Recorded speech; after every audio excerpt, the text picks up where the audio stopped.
আমি বাঁচতে চাই না, আমি আমার জীবনটা শেষ করে দিতে চাই। যদি আদালত আমাকে ন্যায় আদেশ দিতে না পারে তাহলে যেন আমায় মৃত্যু দেয়। আমি ইউথেনেশিয়ার জন্য আর্জি জানাচ্ছি, আমাকে আমার মৃত্যুর অধিকার দিয়ে দিন।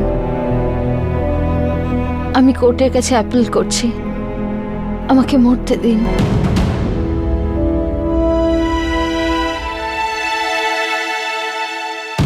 এক যুবতী সরকারের কাছে মৃত্যুর আবেদন করছিল। কেন? এই মেয়েটার সাথে এমন কি অপরাধ ঘটেছিল যার জন্য ও দৃঢ় কণ্ঠে আত্মহত্যার জন্য আবেদন করছিল?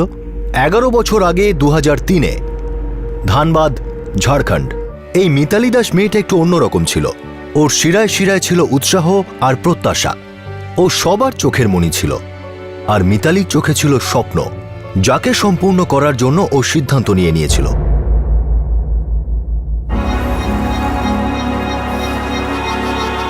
स्क्वाड सावधान, विश्राम, सावधान, सामने से तेज चल।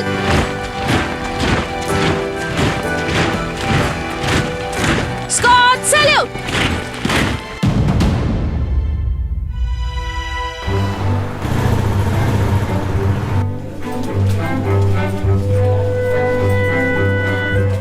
আরে তোমার জন্য গুড নিউজ আছে মিতালি।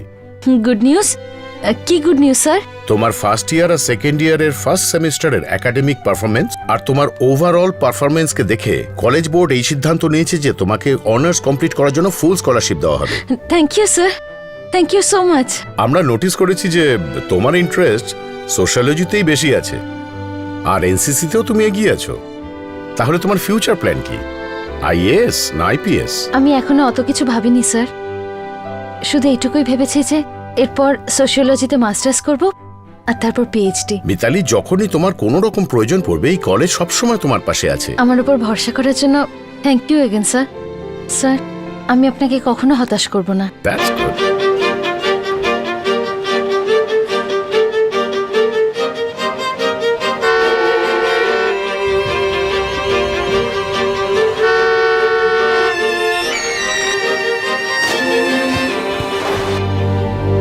স্যার, আজ আপনাকে মিষ্টিমুখ না করিয়ে না ওই গেট আমি কিছুতেই খুলবো না। এই নিন স্যার। আরে আগে সুখবরটা কি সেটা তো বলো কমলনাথ। আজ আমার জীবন সার্থক হয়েছে।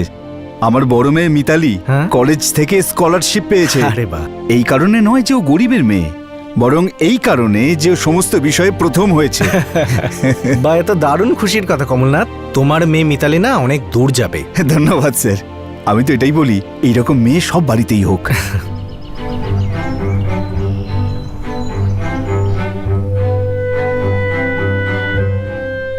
মা, মা, মিতু দিদি, আমি যাচ্ছি। আরে শোন, আর ওই চ্যাপ্টার নাম্বার 4 আছে না, মনে করে টিচারের থেকে জেনে নিবি। আজ সন্ধ্যাবেলা ওটা নিয়ে বসবো। আর কিছু? ক্যাপ্টেন মিতালি দাস। আর কিছু না, পিছে মোড়, তেজ চল, দাঁড়ানো বারণ, left right left, left right left, bye. আরে মিতু দে, এবার তুই ছাড়, আমি সব করে নেব। তোর কি কলেজের জন্য দেরি হচ্ছে না? মা, আমি থরি না কোণের মতো সাজবো, ব্যাস 10 মিনিটে আমি তৈরি হয়ে যাব। আচ্ছা মা, আজ থেকে আমি 1 ঘন্টা দেরিতে আসবো। কেন রে? সিভিল সার্ভিসের স্পেশাল ক্লাস আছে তো, তাই জন্য। সেটা তো কাছাকাছি রে, তুই তো একটা কাজ করতে পারিস, কলেজ থেকে আগে বাড়িতে আসিস, একটু রেস্ট নিয়ে আরে নিস। মা, আমার হাতে টাইম নেই, আমার জীবনের এক একটা সেকেন্ডও খুব দামি। আমি সব জানি মা, কিন্তু মাঝে মাঝে নিঃশ্বাসও নেওয়ার দরকার। আর তোর পায়ে তো চাকা লাগানো আছে। মা, এখনো গিয়ার লাগানোটা বাকি। দাদা, আরে দাদা, আমি তো জিজ্ঞেস করতেই ভুলে গেছি, কাল তোমার ইন্টারভিউ কেমন হলো? ভালোই হয়েছে, বললো সামনের সপ্তাহ থেকে জয়েন করার চান্স হতে পারে। দেখা যাক। এতগুলো ইন্টারভিউ দিয়ে তো বসে আছি। দাদা, এই নেগেটিভ থিঙ্কিংকে তোমার মাথা থেকে ছুঁড়ে ফেলে দাও। এই চাকরি তুমি নিশ্চয়ই পাবে, আমি বলছি না, নিশ্চয়ই পাবে।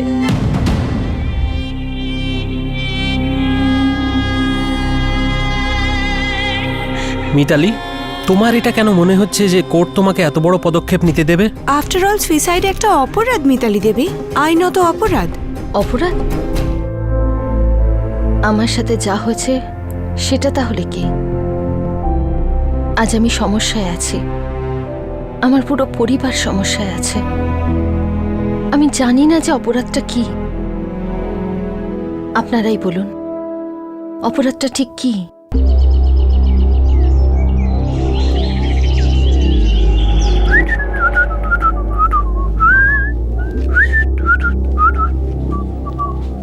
কি রে স্বপন, তুই চাকরিটা ছেড়ে দিলি কেন?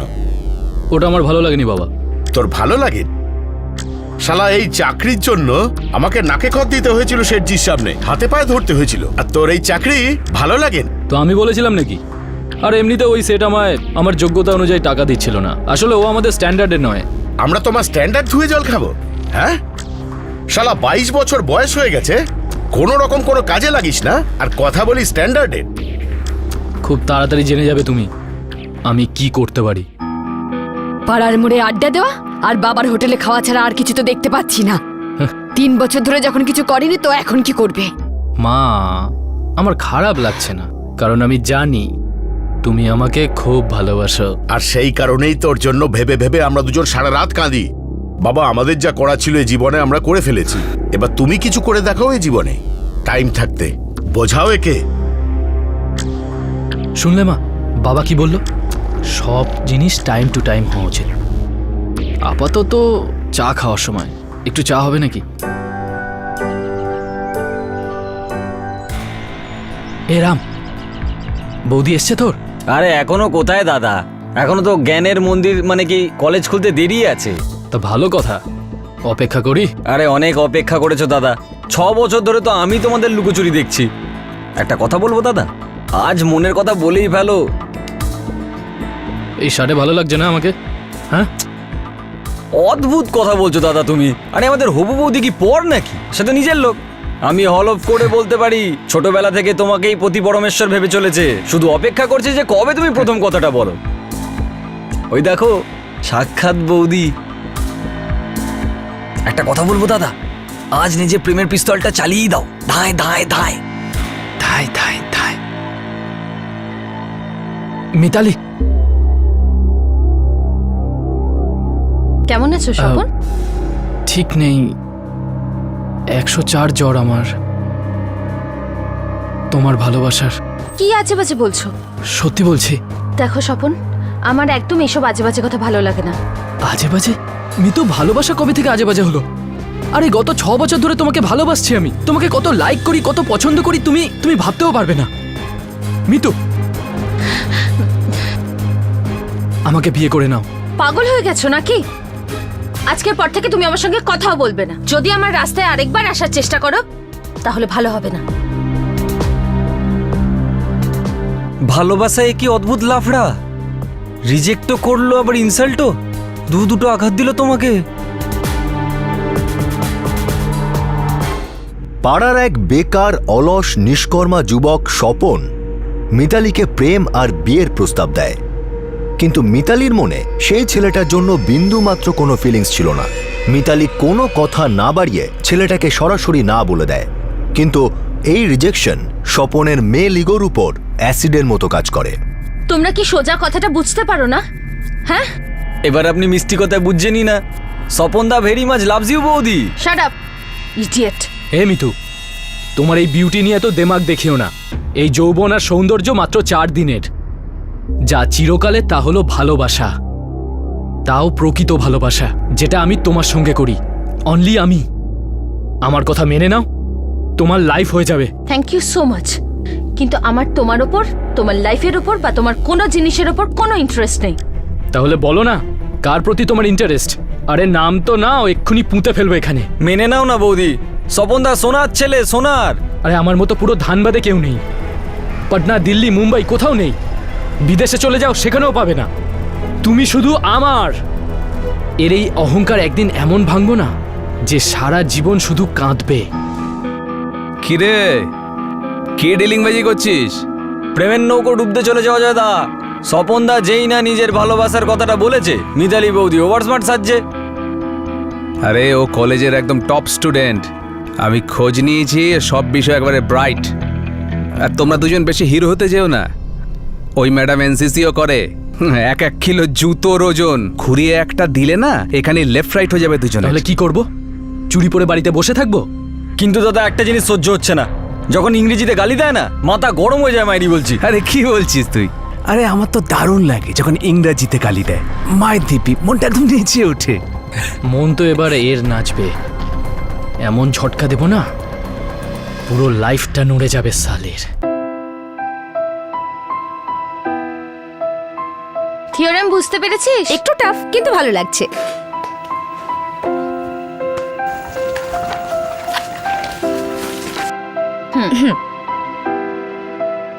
সত্যি তো? আরে বাহ, একদম ঠিক। এবার ট্রিগোনোমেট্রি তোর বাহাতের খেলা হলো কিনা?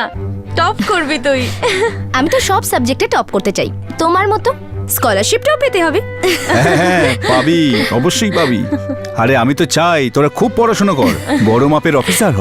আরে সেই স্বপ্ন দেখতেই তো ধাতকিয়া থেকে ধানবাদ এসেছি। কি মধুরিমা, ঠিক সিদ্ধান্ত নিয়েছিলাম কিনা? হ্যাঁ হ্যাঁ গো, ঠিক সিদ্ধান্ত নিয়েছিলে তুমি। কিন্তু ধাতকিয়াকে ভুলে যেও না যেন, মা বাবা আছেন ওখানে, আর নতুন গরু দুটোও তো আছে। একটা কাজ তো করতে পারো, একটু বাবা মার সাথে দেখা করে এসো, আর ওই গরু দুটোরও খবর নিয়ে এসো, ঠিকঠাক দুধ দেয় কিনা। হ্যাঁ, এই রোববারই যাব। বাবা, আমিও যাব তোমার সাথে।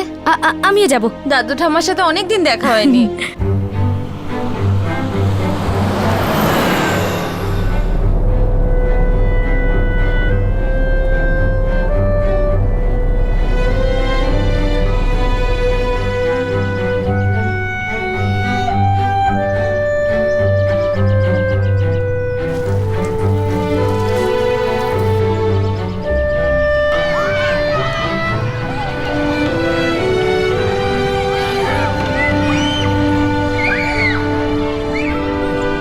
এই তো বাবা।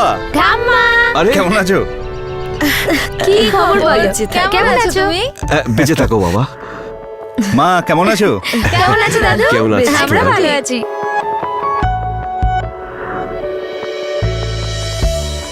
কমল, আমি দুজন চাষিকে এই ক্ষেতের কাজে লাগিয়ে দিয়েছি, আর এই যে গরুটা তুমি কিনে দিয়েছো, ধরে নাও এটা মহাদেবেরই আশীর্বাদ।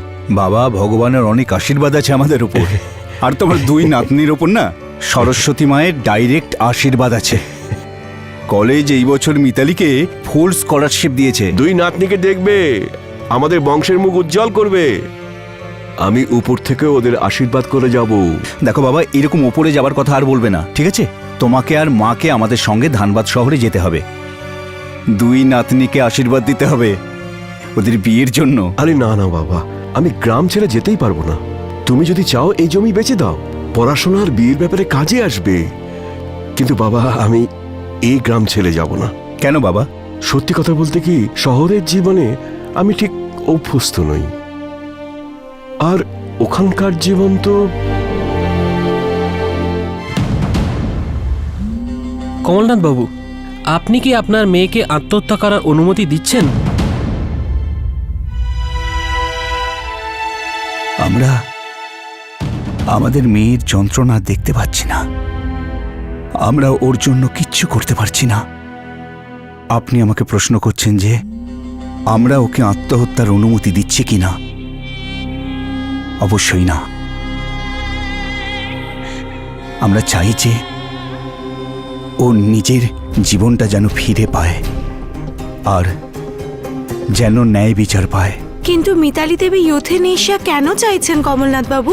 আর আপনি ওকে এরকম একটা কথা বলতে দিচ্ছেনই বা কি করে? একবার কাছে এসো, তারপর বারবার আসতে চাইবে। স্বপনদা কিন্তু সত্যি বলছে, দাদার ফান্ডা একদম ওয়ার্ল্ড ফেমাস। আরে এমন শান্তি পাবে কলেজের কোনো ছেলে দিতে পারবে না। লজ্জা বলে একটা কথা আছে, শুনেছো কখনো? অনুভব করেছো? নির্লজ্জ কোথাকার। আরে এখনো পর্যন্ত খারাপ কিছু তো করলামই না। আরে লজ্জা তো তোমার পাওয়া উচিত, ছেলেদের মতন ঘুরে বেড়াও এখানে সেখানে, আর না কোথায় কে জানে। স্বপন, এ চিড়ে এত সহজে ভিজবে না। কিন্তু যখন ভিজবে, দুইটা এমন চটকান চটকাবো না। কি স্বপনদা? দই।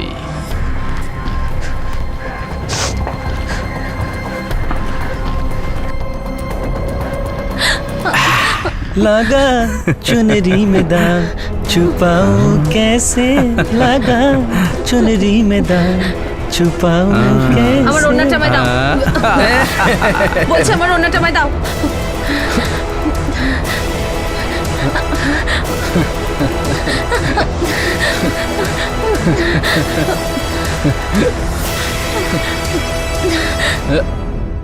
ইভ টিজিং আর হ্যারাসমেন্টের দৃশ্য আপনাদের দেখতে যতটা কষ্ট হয়, আমাদের দেখাতেও ততটাই কষ্ট হয়। কিন্তু আমরা সেটা তাও দেখাই কারণ বাস্তবে যেটা ঘটে থাকে সেটা তার থেকে অনেক গুণ নোংরা আর ভয়ঙ্কর।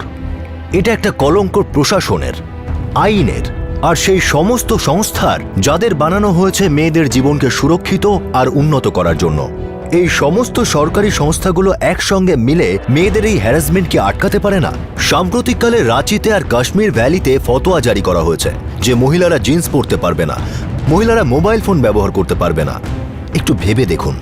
আর প্রশাসন প্রত্যেকবারের মতো এটাকে আজে বাজে সামাজিক প্রথা বলে নিজেদের দায়িত্ব এড়িয়ে যায়। তারপর যখন কিছু সিরিয়াস দুর্ঘটনা ঘটে তখন ডিবেটের পর ডিবেট শুরু হয়, টক শোয়ে ডিসকাশন শুরু হয়। তারপর কিছুদিন যাওয়ার পর আবার একটা ফতোয়া জারি হয়। আমরা এটা জানতে চাই যে সেই আইন কোন কাজের যেটা অপরাধের ইঙ্গিত শুনতেই পায় না। এটা বলা খুব সহজ হবে যে মিতালি পুলিশের কাছে কেন যায়নি, কিন্তু আমরা জিজ্ঞেস করছি যে পুলিশ আর প্রশাসন মিতালিকে একটা সুরক্ষিত পরিবেশ কেন দিতে পারেনি। এইসব ছেলেদের এরকম অসভ্যতা করার সাহস কি করে হয়?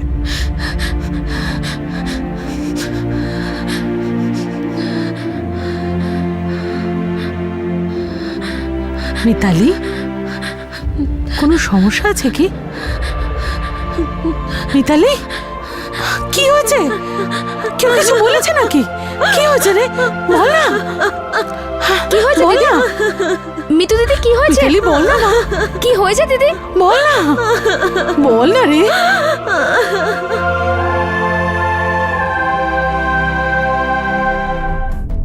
আশিস, আয় আমার সঙ্গে।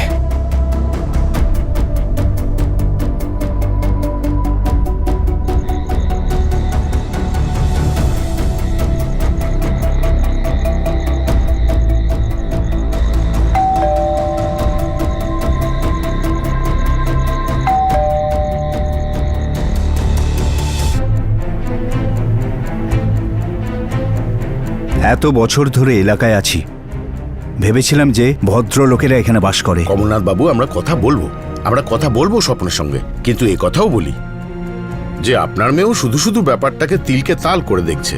হ্যাঁ, আমি মানছি যে আমার ছেলের চাকরি নেই, লেখাপড়াও বেশি জানে না, তা বলে আমার ছেলে ছোট লোক নয় যে রাস্তার মেয়েদের অপমান করবে।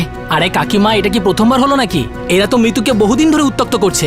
আরে মিতালি ওদের অনেকবার ওয়ার্নিং দিয়ে ছেড়ে দিয়েছে, কিন্তু মনে হচ্ছে এদের গায়ে গন্ডারের চামড়া রয়েছে। ছাল এবার ছাড়াতেই হবে। আরে আগে যা নিজের বোনকে গিয়ে সামলা। রাস্তা দিয়ে এমন ভাবে চলে যে কোনো অন্ধেরও চোখ এড়াবে না। স্বপন, চুপ কর না তো, দেবো একদম। মেরো আমাকে, কিন্তু তাতে সত্যিটা বদলে যাবে না। আর সত্যিটা এটাই, অনেকদিন ধরে মিতালি আমার পেছনে লাইন মারে আমাকে, আর নোংরা নোংরা ইশারা করে। আরে একটু পড়াশোনা শিখছে বলে একেবারে ডানা গজিয়ে গেছে, আমার দিকে আঙুল তুলছে। নির্লজ্জ কোথাকার। এত বড় হয়ে গেছো, বিয়ে করেছো, বাচ্চা হয়েছে, তুমিও? আমি কি? না না, আমি কি? নিজের বাচ্চার কথা ভাবো। ওর মনের ওপর কি ছাপ পড়বে? যদি বাপ এইরকম নোংরামো করে, ওরাও তো এইরকমই হবে, তাই না? একদম মুখ সামলে। আমার বাড়িতে এসে আমার বাচ্চা সম্বন্ধে ভালো মন্দ ভাবছেন? আরে অজয় দাদা, বাবা সেই কথা বলছে না। আরে তুমি যদি এমন নিজ কাজ করো তাহলে তোমার বাচ্চারা কি শিখবে? আরে যাও আগে নিজের বোনকে সামলাও। সারাদিন স্বপ্নের সঙ্গে ফষ্টি নষ্টি করে বেড়াচ্ছে, না জানে কোন কোন ছেলেদের সঙ্গে কি কি করে বেড়ায়। তুমি আমাকে লেকচার দিতে আসছো? চুপচাপ বেরিয়ে যাও, নাহলে কিন্তু ঠ্যাং ভেঙে রেখে দেবো। যান যান।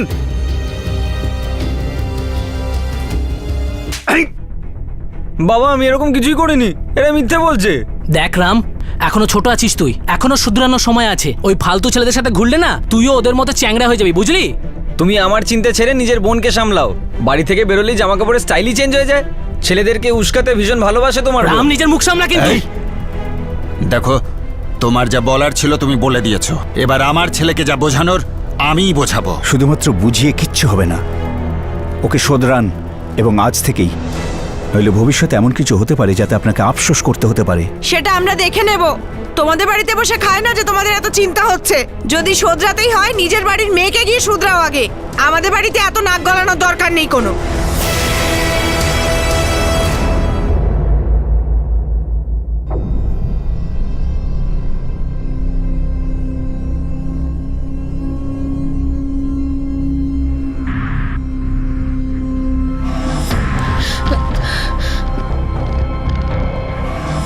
কি রে হিরোইন, এত তর পাচ্ছিস আমাদের সঙ্গে দেখা করার জন্য যে বাবা আর দাদাকে পাঠিয়ে দিয়েছিস? হ্যাঁ, তোমরা মানুষটা জানো, আর কতবার বলবো যে আমাকে জ্বালাতন করবে না? মাথায় ঢোকে না কথাগুলো? তোমার কি মনে হয় তুমি আমাকে জ্বালাতন করবে আর আমি চুপচাপ সহ্য করব? কি হচ্ছে এখানে? দাদা, রোজ কলেজ যাওয়ার সময় এরা আমাকে বিরক্ত করে, নোংরা নোংরা কথা বলে। বিরক্ত হয়ে গেছে আমি এদের জন্য, বুঝিয়ে বুঝিয়ে ক্লান্ত হয়ে গেছি, তবু এদের কোনো কথা মাথায় ঢোকে না। আরে দাদা, এই মিথ্যে বলছে। আরে আরে এরকম কিছুই ব্যাপার নয়, ফালতু ফালতু আমাদেরকে ভাসিয়ে দিচ্ছে। এবার দেখুন না, এত চালু মাল আমরা পাত্তা দিচ্ছি না বলে আমাদের সঙ্গে এরকম করছে। আরে টাকা চাই আমাদের সঙ্গে ফুর্তি করতে। নির্লজ্জ কথাকার। দাদা, আমি কলেজে পড়ি, আমি কোনো পাগল নই যে রাস্তায় এরকম তামাশা করব। আরে এরা এরা একদম নির্লজ্জ এখানকার। এই কি ব্যাপার? কি ভাবিস রে তোরা নিজেদের? এই যে এখানে এতজন দাঁড়িয়ে আছে, সব কি বোকা নাকি? আর তোদের কথা মেনে নেব না? এই যে এতক্ষণ ধরে চেঁচাচ্ছে, কেন চেঁচাচ্ছে আমরা বুঝি না ভেবেছিস? হ্যাঁ, আরে দাদা, আমরাও ভালো ঘরের ছেলে, আর ও তো তোমরা ভালো ঘরের লোক। হ্যাঁ, তোমাদের বাড়ির লোক চুপ থেকে তোমাদের কাজকর্মকে প্রশ্রয় দেয়, তাদের মধ্যে তোমরা কোনো খারাপ কাজ করতেই পারো না। দাদা, আমি আমি পড়াশোনায় মন দিতে চাই, আমার এক্সাম একদম আমার ঘাড়ের ওপর, কিন্তু এরা রোজ কিছু না কিছু তামাশা করবেই। দুদিন আগে আমার ওড়না আমার থেকে কেড়ে নিয়েছিল, আর আজ আজ আমাকে পেছন থেকে ছুঁয়েছে। আরে এটা কি কোনো গুন্ডারাজ চলছে নাকি, যে কেউ কোনো মেয়ের সাথে যা কিছু করবে?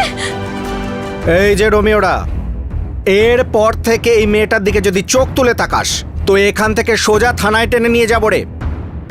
তুমি কলেজ যাও, টেনশন নিও না, এদের আমরা সামলে নেব। যাও। এই এই যে হিরোরা, সরো এখান থেকে, যাও যা যা কাজ যাও করে, এখান থেকে। চল চল চল যাও। এখান থেকে চল। ওই তিনটে কাপুরুষ এক্সপেক্ট করেনি যে মিতালি পাবলিকের সামনেই চেঁচাবে। ওরা আগে অবশ্য মিতালিকে ওদের অশ্লীল কথার বিরোধিতা করতে দেখেছে, কিন্তু ওর রাগ ওরা এই প্রথমবার দেখল। পরবর্তী 4 দিন পর্যন্ত এরা মিতালির থেকে দূরে ছিল, কোথাও দেখা যায়নি। মিতালি প্রত্যেক দিনের মতো কলেজ যেতে থাকে, মনে হচ্ছিল যেন ওই তিনজনের শিক্ষা হয়ে গেছে। আমার সব স্বপ্ন, সব আশা একদম জ্বলে পুড়ে শেষ হয়ে গেছে। আমি শেষবার খুশি হয়েছিলাম 9 বছর আগে, যখন আমি 17 বছরের কলেজ স্টুডেন্ট ছিলাম। তবে থেকে আজ পর্যন্ত শুধু দুঃখই পেয়েছি। একটা শ্বাস নিতেও কষ্ট হয়।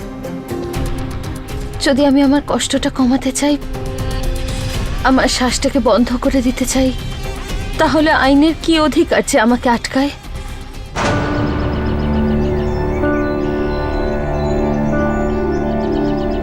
দিদি, হ্যাঁ, ওই তিনজন তোমাকে এখনো বিরক্ত করে? না, আমার মনে হয় ওরা ওদের শিক্ষা পেয়ে গেছে। কি জানি দিদি, আমার তো খুব ভয় করে। আমারও, কিন্তু কি করব?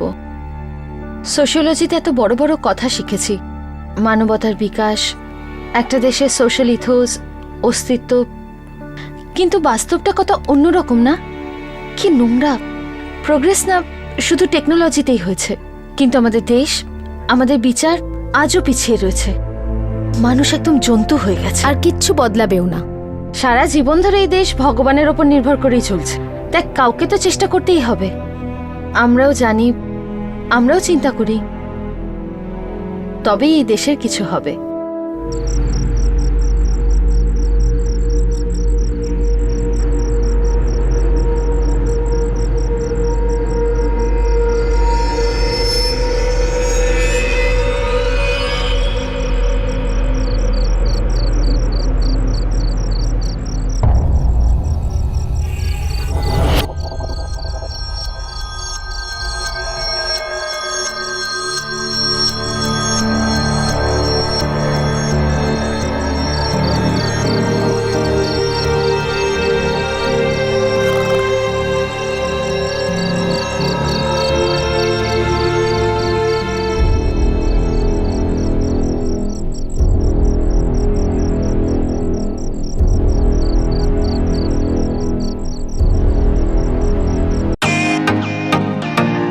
Welcome to Britain world. How may I assist you? নতুন ফ্ল্যাটের জন্য একটা স্ট্যান্ড ফ্যান আর কুলার নেব। এই পচা গরম থেকে একটু স্বস্তি চাই। বাজার চলতে সব ব্র্যান্ড তো আর ভরসাযোগ্য নয়। তার জন্য তো আমাদের ফ্যান আছে, all purpose bullet table fan, ceiling fan. আমাদের সিলিং ফ্যান কিন্তু 30 মাসের ওয়ারেন্টি সহ পাওয়া যায়। আছে ফারাটা 2 বছরের ওয়ারেন্টি। 17 থেকে 20 মিটার এয়ার ফ্লো, মধ্যবিত্তের সাধ্যের মধ্যে একমাত্র ভরসাযোগ্য ব্র্যান্ড বিটেন। আমাদের কুলারের কিন্তু অনেক range, 45 litres, 50 litres, 70 litres, 90 litres, 110 litres. Honeycomb সহযোগে বিটেনের সব কুলারের ওয়ারেন্টি 1 বছর। চেনা হাওয়ায় অচেনা অনুভূতির জন্য একমাত্র আদর্শ বিটেন। গরমে স্বস্তি পেতে বিটেনের ফ্যান হোক বা কুলার, আজই আনুন বাড়িতে। Beaten, digitally yours.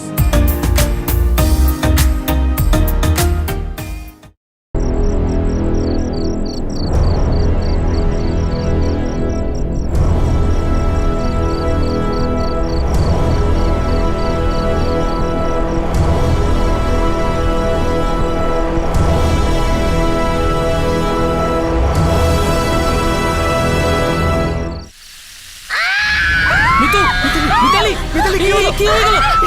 মিতালি, কি হয়ে গেল তো? শোনো, দেখ তো, মিতালি, দেখ তো কারা। এই শিগগিরই দেখ। মিতালি, বাবা, কি হয়েছে? বাবা, মিতালিকে হসপিটালে নিয়ে যেতে হবে। হসপিটালে নিয়ে যেতে হবে। চল, হসপিটালে নিয়ে যেতে হবে মিতুকে। মিতালি, কি হয়েছে? 22 এপ্রিল 2003-এর রাত মিতালিকে ডিস্টার্ব করা 3 জন কাপুরুষ দাস পরিবারের বাড়ির ছাদে গিয়ে ওঠে। ওরা জানতো যে গরমকালে পুরো পরিবারই ছাদে ঘুমোয়। সেখানে পৌঁছে ওরা ঘুমন্ত মিতালির মুখের উপর অ্যাসিড ছুঁড়ে মারে। এই অ্যাসিড অ্যাটাক মিতালির চেহারাকে ঝাঁঝরা করে ফেলে। এই অ্যাটাকে মিতালির বোন সোনাক্ষীর হাতে আর বাবা কমলনাথের পায়েও আঘাত লাগে, কিন্তু মিতালির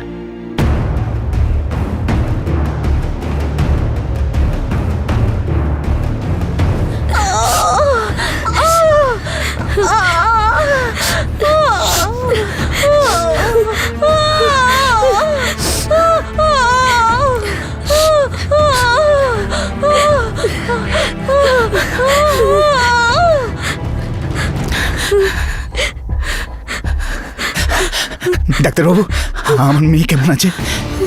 আপাতত আমি ওকে পেনকিলার ইনজেকশন দিয়ে ও দিয়েছি। ঠিক তো হয়ে যাবে না? বলুন না ডাক্তারবাবু, কেমন আছে মিতালি? ও ঠিক হয়ে যাবে তো?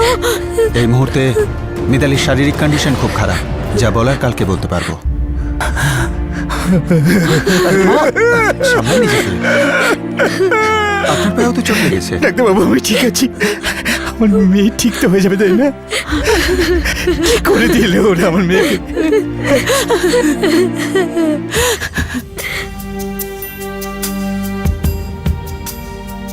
কখন হয়েছে এসব? 2 ঘন্টা আগে স্যার। তার মানে মোটামুটি রাত 1:30 নাগাদ? হ্যাঁ স্যার। তুমি কি ওদের দেখতে পেয়েছো?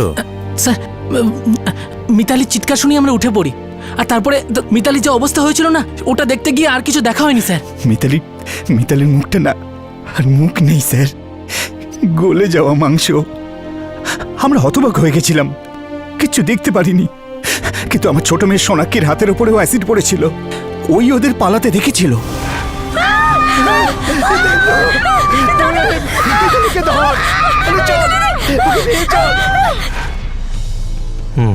দিনেশ। হ্যাঁ স্যার। এফআইআর লজ করো। Yes sir. দেখুন, আপনার মেয়ে মিতালির স্টেটমেন্ট নিতে হবে আমাদের। কিন্তু স্যার, ও তো এখন হসপিটালে আছে স্যার। হ্যাঁ, এখন আমরা ডিস্টার্ব করব না ওকে, সকালে স্টেটমেন্ট নেব।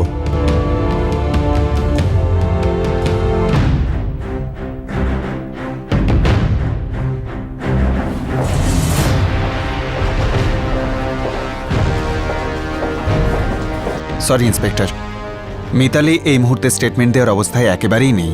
দেখুন, মিতালি একজন ভিকটিম, আর আমাদের এটা জানা খুবই জরুরি যে ওর সাথে কি ঘটেছে, কখন আর কিভাবে ঘটেছে। ইন্সপেক্টর, ওর মুখে হাই গ্রেড অ্যাসিড ঢেলে দেওয়া হয়েছে। 72% বার্ন হয়ে গেছে ওর ফেস। কানের পর্দা ওর গলে গেছে, নাকটাও গলে গেছে, ভয়েস বক্স নষ্ট হয়ে গেছে, আর ওর 2টো চোখের খুব খারাপ কন্ডিশন। সেই জন্যে না ও বলতে পারবে, না শুনতে পারবে, না দেখতে পাবে। আর এই মুহূর্তে ও অজ্ঞান অবস্থায় রয়েছে, সেই জন্য ও আপনাদের স্টেটমেন্ট দিতেই পারবে না।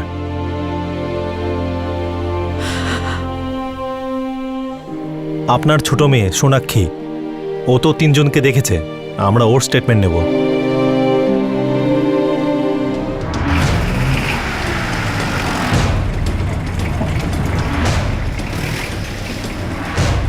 আমাদের স্বপন এরকম কাজ করতেই পারে না স্যার। ছেলেকে ডাকুন একবার। ও তো স্যার কাল রাতেই বাইরে গেছে একটা কাজের জন্য। আপনার ছেলে কোথায় গেছে কাজ করতে? সাহেব, আমার ছেলে চাকরি খুঁজছে, খুবই পরিশ্রম করে আমার ছেলে। আমাদেরও অনেক পরিশ্রম করতে হয় আসামিদের খুঁজে বার করতে। ছেলেকে বলবেন থানায় এসে হাজিরা দিয়ে যেতে, তা না হলে আমরা যদি কাজে লেগে পড়ি সহজে কিন্তু থামবো না, বুঝেছেন?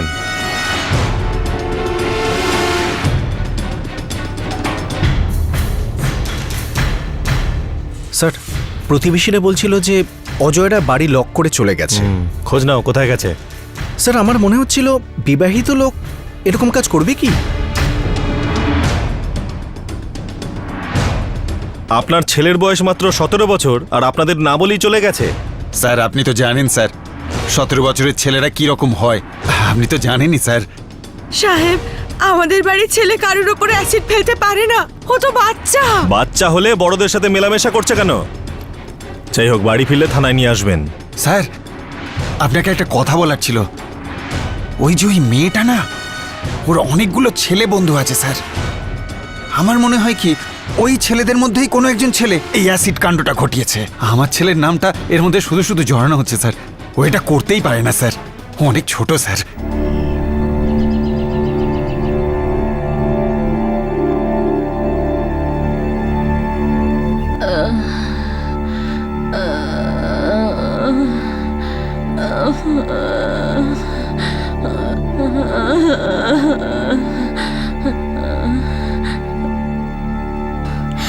কি অবস্থা ডাক্তারবাবু?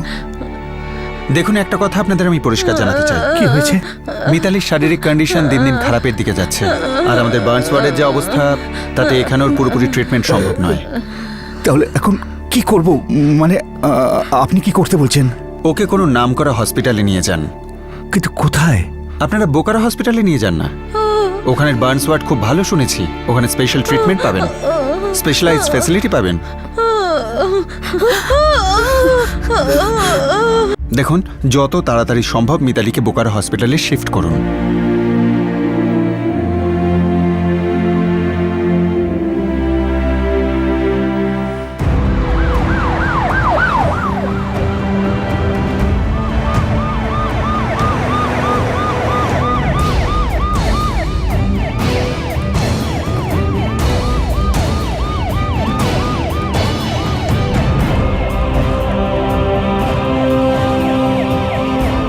ওখানে সব ব্যবস্থা হয়ে গেছে তো?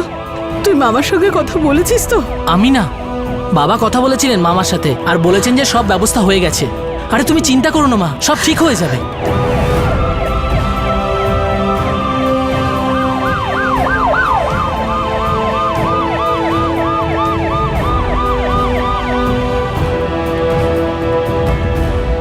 আপনি কোন ডিপার্টমেন্ট থেকে? আমি মেকানিক্যাল ডিপার্টমেন্ট থেকে। মিতালি, আমি বলতে চাইছি যে যেখানে ভর্তি হয়েছে পেশেন্ট সে আমার ভাগ্নি। Ward number 6। আচ্ছা,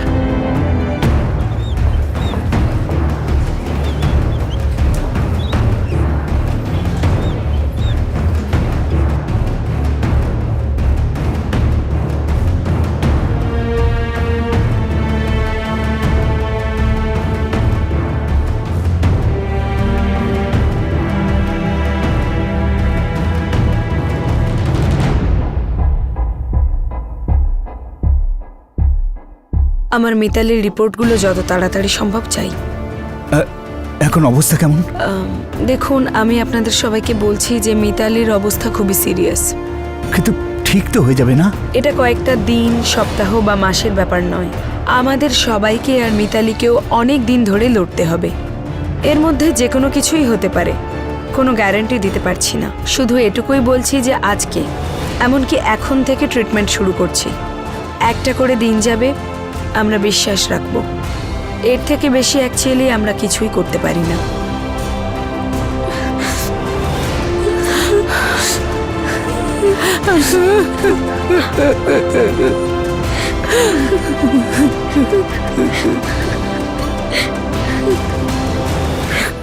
মিতালির কাছে এটা একটা অনেক বড় যুদ্ধ হতে চলেছে, আর ওর পরিবারের কাছেও এটা কোনো যুদ্ধের থেকে কম নয়।